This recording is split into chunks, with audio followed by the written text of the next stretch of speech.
Assalamualaikum warahmatullahi wabarakatuh.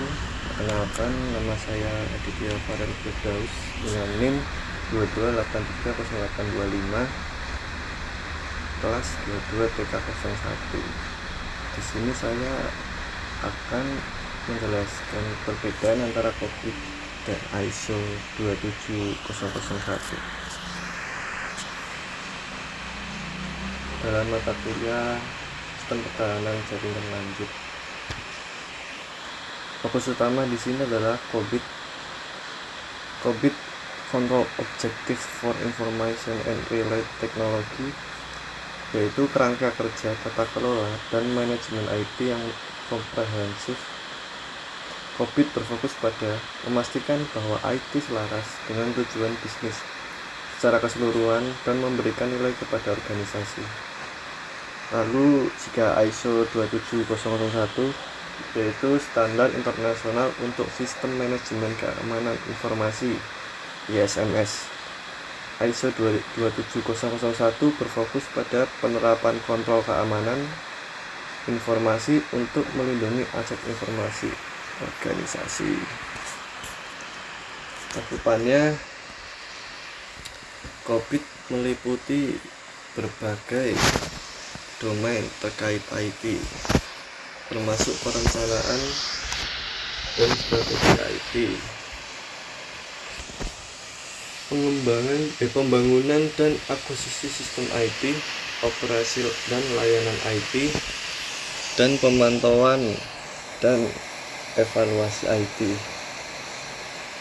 Jika ISO 27001 berfokus pada keamanan informasi, mencakup kontrol untuk mengelola risiko keamanan informasi seperti kontrol akses, enkripsi data, dan kesadaran keamanan informasi. Hasil yang diharapkan IT yang lebih efektif dan efisien, tata kelola IT yang lebih baik, dan pengambilan keputusan berbasis data yang lebih baik tentang investasi IT. ISO 27001 keamanan informasi yang ditingkatkan, pengurangan risiko kebocoran data, dan meningkatkan kepercayaan pelanggan terhadap penanganan informasi sensitif. Audit perusahaan yang kita pilih yaitu Gojek ya. Di sini ada human resource security-nya, priority-nya, dan lain-lain, kriptografinya. Itu adalah akses kontrolnya yang sudah kami audit. Oke, selanjutnya di kelemahannya. Yang pertama tuh gangguan sistem, aplikasi sering error. Pengguna sering mengalami error pada aplikasi Gojek seperti tidak dapat memesan, layanan, saldo tidak terdeteksi, atau kesulitan menyelesaikan pembayaran. Hal ini dapat membuat frustasi pengguna dan berakibat pada penurusan kepuasan pelanggan. Lalu sistemnya down. Pada beberapa waktu lalu, sistem Gojek mengalami down sehingga semua layanan tidak dapat digunakan. Hal ini dapat menyebabkan kerugian finansial bagi perusahaan, pengguna, drivernya.